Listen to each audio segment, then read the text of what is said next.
신명기 34장 말씀 함께 읽겠습니다. 모세가 모압 평지에서 느보산에 올라가 여리고 맞은편 비스가 산 꼭대기에 이르매 여호와께서 길르앗 온 땅을 단까지 보이시고 또 온 납달리와 에브라임과 므낫세의 땅과 서해까지의 유다 온 땅과 네겝과 종려나무의 성읍 여리고 골짜기 평지를 소알까지 보이시고 여호와께서 그에게 이르시되 이는 내가 아브라함과 이삭과 야곱에게 맹세하여 그의 후손에게 주리라 한 땅이라.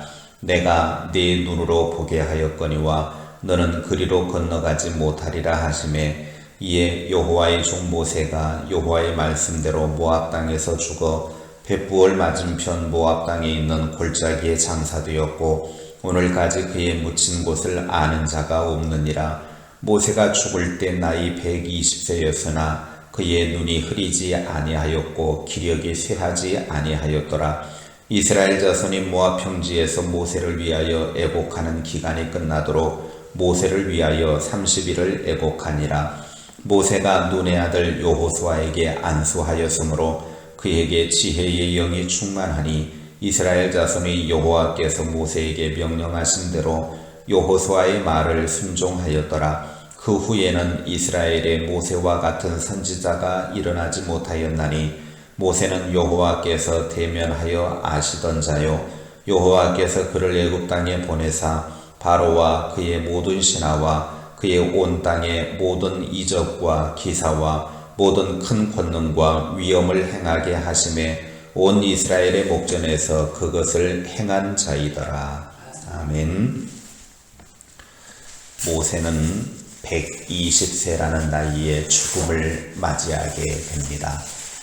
하나님의 역사하심으로 나일강에서 극적으로 구원을 받았고 이후 40년 동안 바로의 궁전에서 지도자로서의 훈련을 쌓은 모세는 미디안 광야에서 40년간의 신앙 연단을 통해 하나님의 사람으로 80세에 부름을 받게 됩니다. 그리고 이후 40년 동안 200여만 명이라는 이스라엘 백성들을 인도해서 요단 동편에까지 이르게 되었습니다. 이스라엘 최고의 지도자요 선지자며 하나님의 친구라고 불린 모세는 이제 하나님의 부름을 받고 그의 생을 마감할 때가 되었습니다. 모세의 죽음이 오늘 우리 성도들에게 보여주는 교훈이 있습니다. 첫째, 모세는 가나안에 들어가지 못했습니다. 4절 말씀에 보면 여호와께서 그에게 이르시되 이는 내가 아브라함과 이삭과 야곱에게 맹세하여 그의 후손에게 주리라 한 땅이라. 내가 네 눈으로 보게 하였거니와 너는 그리로 건너가지 못하리라 하시매. 모세에게는 가나안 땅에 들어가는 것이 허락되지 않았습니다. 이것은 민수기 20장에서 모세가 무리바 물에서 분노함으로 하나님의 영광을 가렸기 때문이었습니다. 모세는 그렇게도 사모하는 약속의 땅에 발을 디뎌 보지 못한 채 죽음을 맞이해야 했습니다.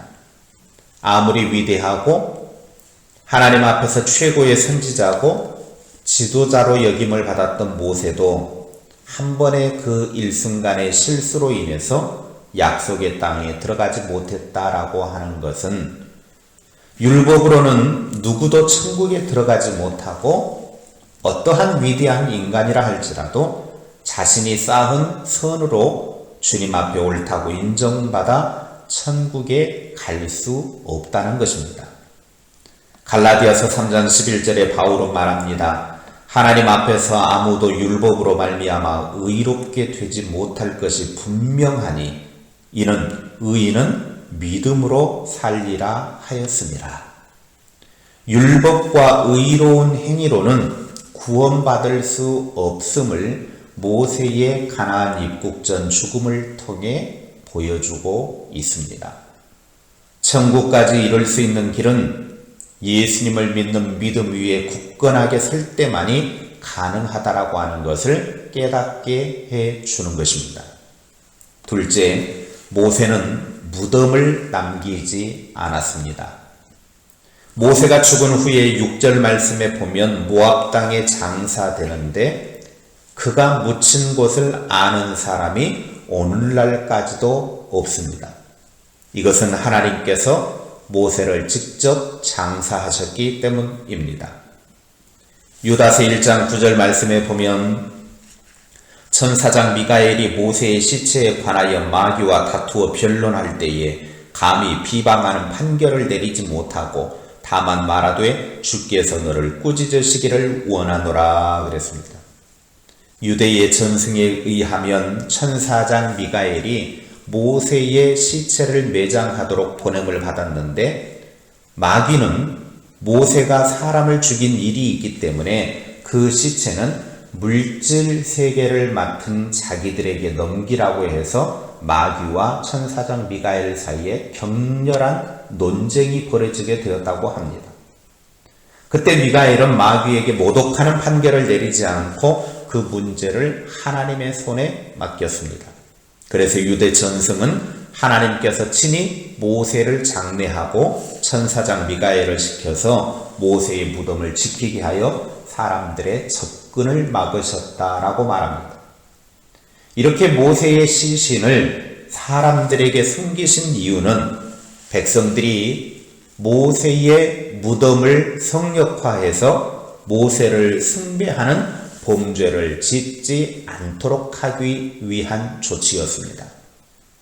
모세가 지금까지 살아온 삶의 행적을 보면 충분히 사람들로부터 경배의 대상이 될 수 있었습니다. 이런 우상 숭배의 위험을 하나님께서는 미리 방지하시고자 모세의 무덤을 알리지 않으셨습니다. 세상에서 영원토록 경배받기에 합당한 분은 하나님 한 분밖에 없습니다. 아무리 위대하고 훌륭한 주의 사역자라 할지라도 신앙의 모본이 될지는 모르겠지만 하나님의 영광을 대신 가로챌 수는 없다라는 것입니다. 셋째, 모세는 건강한 모습으로 죽었습니다. 7절 말씀을 보시기 바랍니다. 모세가 죽을 때 나이 120세였으나 그의 눈이 흐리지 아니하였고 기력이 쇠하지 아니하였더라. 모세가 120세의 나이에 죽을 때가 되었지만 젊을 때의 건장한 모습을 계속해서 유지하고 있었다라는 것입니다. 성경은 모세가 죽을 때 눈이 흐리지 않고 기력이 쇠하지 않았다라고 밝히고 있습니다. 모세는 건강한 육체와 아무런 고통이나 두려움 없이 평안하게 그의 마지막 죽음의 순간까지 그는 유지하고 하나님의 부름을 받았습니다. 마지막 죽음이 너무나 평온했다는 것입니다. 우리 성도가 사모해야 될 아름다운 죽음의 모범을 보여주고 있습니다. 그래서 성도의 죽음을 아름다운 죽음으로 여겼고 잠자리에 들은 것으로 표현하기도 합니다. 이렇게 아름다운 죽음은 하나님의 큰 복 가운데 하나입니다. 이렇게 아름답고 풍요로운 삶을 위해서 기도해야 되고 아름답게 죽음을 맞이하게 해달라고 하나님께 간구하시기 바랍니다.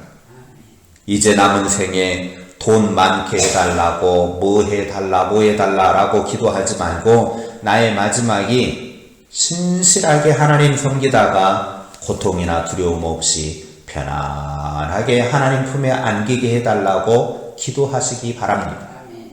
아름답고 복된 죽음을 위해 남은 생에 죽음을 예비하고 준비하는 삶을 사시기를 바랍니다. 그래서 하나님 품에 안기는 그날 모세처럼 평안하게 하나님께 나아가는 복된 삶이 될 수 있기를 주님의 이름으로 축복합니다. 기도하겠습니다. 하나님 아버지, 오늘 하루도 하나님의 말씀으로 또 찬송으로 기도로 시작할 수 있도록 은혜 베풀어 주셔서 감사합니다. 오늘 신명기 마지막 장의 말씀을 보면서 모세의 죽음이 우리들에게 어떤 교훈을 주고 있는가를 깨닫게 해주셔서 감사합니다. 하나님, 인간의 의의는 아무리 많이 쌓아도 그것이 우리를 하나님의 나라로 이끌어갈 수 없다라고 하는 것을 보여주고 있습니다. 오직 예수님을 믿는 믿음 위에 굳건히 서서 그 믿음만이 우리를 살리게 한다라고 하는 것을 믿고 오늘도 주님을 믿는 믿음 위에 굳건히 서는 하나님의 사람들 되게 하옵소서. 인간이 아무리 훌륭해도 그 인간을 우상 숭배화해서는 안 됩니다. 그래서 하나님께서는 모세의 그 무덤을 남기지 않았습니다. 오늘 우리들도 인간적인 그 어떠한 것으로 인하여 하나님의 영광을 가로채는 일 없게 하시고 오직 하나님께만 영광 돌리는 삶을 살게 하옵소서. 모세가 마지막 하나님의 부름을 받아 죽는 그 순간까지 건강하고 평안하게 살았던 것처럼 오늘 우리 모든 성도들도 마지막 하나님의 품에 안길 때까지 편안함과 건강의 복과 주의 은혜를 누리는 아름다운 삶이 되게 하옵소서. 남은 생에 주님 안에서 잘 준비되어지고 예비되어져서 하나님 품에 안기는 복된 마지막 순간이 될 수 있도록 우리 모두에게 은혜 베풀어 주시옵소서. 이 하루도 주님과 함께 믿음으로 살아가는 복된 날, 주의 영광 드러내며 하나님의 뜻을 이루는 귀한 날 되게 하옵소서. 예수님의 이름으로 기도하옵나이다. 아멘.